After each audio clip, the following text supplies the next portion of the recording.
Welcome to Oasis. Which mouse do you guys Prepare to prefer? attack. It's all Select your personal, hero. Duckster. It's all personal. It's hard to say. What's going on, YouTube? I'm back. Today I'm bringing you guys a game I played on Temple of Anubis, and I figured I'd do a voiceover on this one since it's been a couple of videos since I last did a voiceover, and I enjoy doing them, and according to my analytics, you guys enjoy watching them. So one of the things I want to talk about today is the current state of Overwatch, which I think is absolutely terrible in Season 5. I think Overwatch right now, in its current form, in the current way things are done in terms of matchmaking, hero balance, the meta, I think that Overwatch is in the worst place that it's been since the game released. I truly mean that. Other than short periods of time where like Bastion was really broken or Diva was really broken. Now a lot of you are probably wondering why I feel like that. Why do I feel like Overwatch is in a terrible state? Because I truly believe when I say that it's in the worst spot it's ever been, it is in the worst spot it's ever been. You have so many boosted players at this point. For some reason, it seems like every other game I get into, you see players who are freaking 2200 SR in Season 2, and then all of a sudden they get boosted in between one off season. They go up 1,000 freaking SR.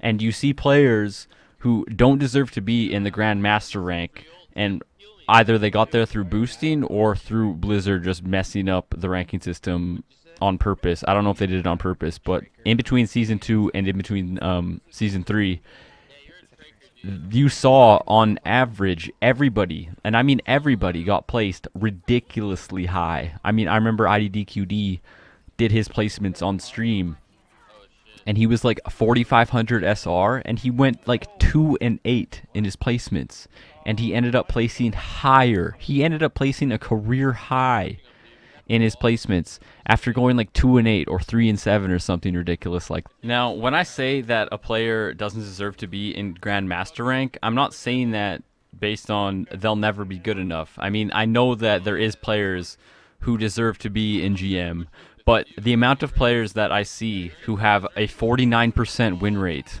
on their main hero that are like 4,000 SR and up, like sometimes 4,100 SR, with a player who has a negative win rate. And that doesn't even... that makes zero sense. A good ranking system should be based off of nothing but wins and losses. That is the only thing that should be taken into account. Performance-based SR and MMR gain is such a ridiculous concept, and I can't believe that you are able to play a hero like Mercy, who analytically, and I'm certain when Blizzard looks at the algorithm, or the algorithm that Blizzard designed, they think that a Mercy player had a really good performance because she healed everyone, and she probably got a couple 4-man reses and a play of the game, most likely. You've seen it a million times, Mercy play of the game. These things actually get taken into account when you gain and lose skill rating. That is a big, big problem, especially with a hero like Mercy or a hero like Torbjorn, because Torbjorn is an off-meta pick and he has a low pick rate. So when you play Torbjorn, you gain more SR when you win, and you lose less SR when you lose, just based off the fact that Torbjorn is a bad pick, quote-unquote. So then you have all of these Torbjorn 1-tricks, and I'm not saying Torbjorn mains, I'm talking Torbjorn 1-tricks, who have a 48% win rate, and they have a 3,800 SR. And then you'll see other players with like a 57% win rate, and their main, and on their main hero, say for example it's Soldier 76, they'll be like stuck at like 3,600. It makes zero sense. You know, Grandmaster level of play is supposed to be top 1% of Overwatch. In the top 1% of anything, I don't care if it's fucking using a yo-yo in a competition. If you're top 1% in something, which Grandmaster rank is, like you're talking top 1% in the whole game. How many players play Overwatch? Like 300,000? I don't even know. But I do know if you're at the top 1% of something, you should not be getting one tricks on your team. You should not be getting Torbjorn one tricks. You should not be getting Mercy one tricks. It's absolutely ridiculous. People who play Hanzo and they win 48% of their games on Hanzo, you should not be getting matched up against top 500 competition in top 500 level games. It's absolutely ridiculous. I have seen countless, and when I say countless, I'm saying I'm probably, if I had to guess, over 100, maybe 200 players who were diamond level ELO, 3000 SR in season 2, and then one off season happened and season 3 begins, and these players out of nowhere are just GM level 3800, 3900, but they only have a 50, sometimes less, 49% win rate. This is a big, big problem, because to get to GM, it's supposed to be the elite of the elite. Like, getting to Masters is hard. Getting to Grandmaster should be incredibly hard. And getting to top 500, it should be reserved for the best of the best. You shouldn't be able to one-trick Mercy and even sniff top 500. You shouldn't even consider top 500. Yet you see all of these Mercy one-tricks. You see these Hanzo one-tricks. And I'm not talking about Hanzo and Mercy mains. I'm talking about Hanzo and Mercy and Torbjorn one-tricks, who you continually see in these Grandmaster level games. That is a huge, huge problem.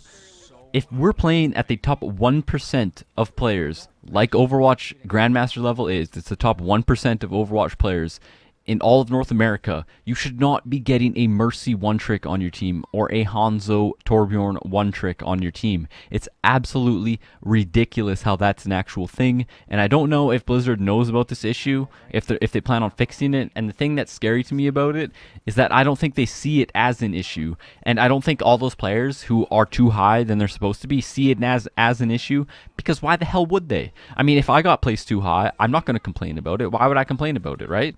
Even if I do only win 48, 49, 50% of my matches, I'm still a GM. I get to tell all my friends at school that I'm a GM. I'm not going to complain about it because it doesn't affect me at all. But you guys know who it does affect? It affects those players at the GM level who were GM in Season 2. The true GMs. The players who have 61% win rates on their mains, on their main heroes. These players win 60% of their matches, and all of a sudden, you have these 3,000 rated DPS players that came out of absolutely nowhere, that are auto-locking DPS or auto-locking Zarya, Ana away from players who actually climbed all the way to GM using that hero. They auto-lock it, they don't switch, and then they get toxic because they don't value their rank.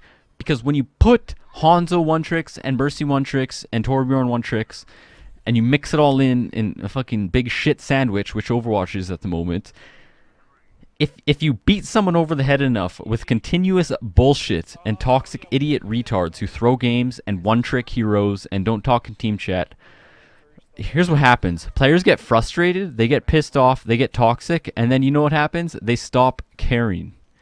That's where I think Overwatch is right now, because Season 5 has been an absolute disaster for everyone. I see countless pro players talking about what's wrong with Season 5. I've seen Surefour tweet about it. I've seen Calvin tweet about it. Baby Bay tweet about it. Kayan, that Genji player, talk about it. Hydration, I've been on his team before in team chat. He even talks about it.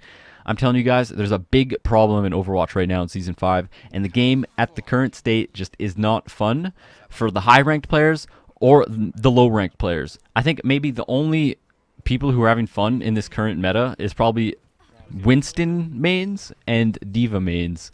And obviously you have your Mercy mains. Those are the only people who are enjoying this meta. Everyone else in between, I guarantee you, does not enjoy Overwatch in its current state. Now, I know what you're thinking. Currently, we have a Winston Diva meta, which obviously is hard to play against as Soldier 76. No lie, Diva and Winston, when you play Soldier 76, that's a handful. I know that. And you're probably thinking, that's the reason I'm saying all this stuff. That's the reason why I don't like Season 5, because Soldier's not good in Season 5. And as you guys may know, I really like to play Soldier 76. I have seen pro Genji players talk about how much they hate Season 5. I've seen Harblue, a pro tank player, talk about Season 5. I see everyone make jokes about how boring and how bad Diva is, just for how enjoyable Overwatch is in the big picture. I mean, Diva she can eat so many different types of ultimates and abilities with no skill required. You just hold right click. You can take a graviton. You take a graviton surge, one of the best ultimates in the game. D.Va can just eat it with just holding right click. No skill required. You just hold right click. Boom. An ultimate ability traded for a right click ability that starts recharging literally like a second after you stop using it. That's the definition of broken. A soldier tactical visor. You have to save up for it. You have to wait for the perfect time to use it. Defense matrix eats the entire thing. A Roadhog ultimate. You save up. Oh, here I am going to use my Roadhog ultimate. D.Va, right click, eats the whole thing. How can you trade an ultimate ability for a right click and then call that balanced? And even if it is balanced, because I'm sure you can make an argument that it is in fact balanced because D.Va has a whole bunch of other weaknesses. But in just terms of how fun Overwatch is to play, the defense matrix just takes all of that fun and just throws it out the window. There's nothing fun about eating people's ultimates, eating people's abilities as D.Va. There's nothing fun about getting your abilities eaten by D.Va. It's just, and I think the same thing goes for Mercy. I don't think Mercy's fun to play for the Mercy player, and I don't think Mercy's fun to play against. There's no other, having the entire team get resurrected in front of you after you guys pull off a nice play using synergy and comboing your ultimates, just to see them all respawn instantly, that doesn't feel good. That's not fun. It's not fun for the team it gets used against, and it's certainly not fun for the Mercy that does it. Because how many games have you been in where everybody just blames the Mercy for the team's loss? Oh, Mercy, did you res once? We didn't get one res the whole game. Are you ever going to res? Mercy, Mercy, what are you doing? So the Mercy isn't having fun. The team that she's using her reses against isn't having fun. And then, you know what? Put all of this stuff just on top of the fucking shit cake bullshit Winston D.Va meta that we currently have.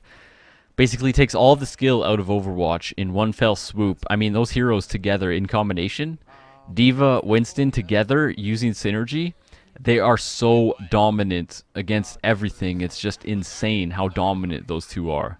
And they're both of the easiest heroes to use in the game. The most effective heroes in the whole game, you know what they should be? They should be McCree. It should be Genji. It should be Tracer. It should be Zarya. Pharah. All of the high skill cap heroes. Those should be the best heroes in the game. Those should be your tier 1s. McCree is one of the hardest heroes to use in the game because he literally takes all technical skill. You have to be able to aim with him. He has low mobility, so you can easily get out of position with him. That hero, pro players should be able to pick up McCree and dominate with him because he's hard to use. But currently in Overwatch, you can take the best McCree player in the world, take an average D.Va player who has defense matrix, and just stand in front of him and eat all of his bullets while a Winston and a Tracer shoot the McCree and kill him. All of the pro player's skill is immediately reduced to literally nothing. It makes no difference. You can have the best aim in the world, but D.Va's defense matrix in combination with Winston will just cancel all of that out. With a simple press of right click and left click, with no aiming required, you take all the skill out of the game. I don't know if I'm the only one who sees how ridiculous that is, and I don't know if I'm the only one who doesn't see how big of an issue it is. So here we have it. Overwatch's honeymoon phase is officially over. I think we're over a year into release now, and I think that the game pretty much is what it's going to be, and the community has developed into what it's going to be for a long time. I think now we all know what Overwatch is, and a lot of people are quitting Overwatch. Not because Overwatch is bad or anything, but just because every game, has a life cycle, Everyone will go out and buy Destiny 2, and they'll play it, and then they'll stop playing it. Everyone will go out and buy the new Call of Duty, and then they stop playing it, Everyone will go play World of Warcraft when a new expansion comes out, and then they stop playing it. That's just how games go. And that's where Overwatch is right now, and there's nothing wrong with that. It's just part of the natural life cycle. But I think the big problem with that is you throw that in combination with how bad the current meta is in terms of how much skill it doesn't take to dominate, with the current Diva Winston combination duo, which is absolutely disgustingly strong. Put that in combination with people getting bored of Overwatch since the honeymoon phase is over. People don't care about the rank as much anymore. And because people are just sick and tired of losing, you have a lot of toxic players, you have a lot of one tricks that don't belong to be, that aren't supposed to be in Grandmaster rank. And you put all of this stuff together, you put the shitty meta together, you put all these boosted players together, you put skill, or you put performance-based skill rating gain into this pile with all of that other shit, right? You put this stuff all together. You put the lack of hero development from Blizzard all in one piece, and the game is in a very, very bad spot. And I am definitely not the only person who feels like this. I see so many pros playing less and less of Overwatch. They don't grind it as much as they used to. They tweet about the current state of Overwatch. I see it. They make jokes about it while they are streaming. They talk about how bad D.Va is. They talk about how they call D.Va the no fun hero. No fun allowed, they always joke around and say. Because D.Va just fundamentally is flawed for making a fun video game. So, sorry if you don't like it when people go on rants, and I'm sorry if you're Winston D.Va or Mercy One Trick. If I offended you, I apologize. I mean, feel free to make fun of me for playing Soldier if you like. But I just want to say thank you so much for watching this video, and it just feels good to just kind of let you guys know how I feel about the current state of Overwatch in Season 5, and I'm really praying, I got my fingers crossed, that they're going to improve it in Season 6, or at least do something about these one tricks that have a negative win rate with a positive, I mean, they have a negative win rate and they're in Grandmaster. That is a big, big issue to me. Performance-based skill rating gain is absolutely ridiculous, and this meta is absolutely ridiculous. So please, Blizzard, fix this so Overwatch can be fun to play and we can retain our player base for years to come.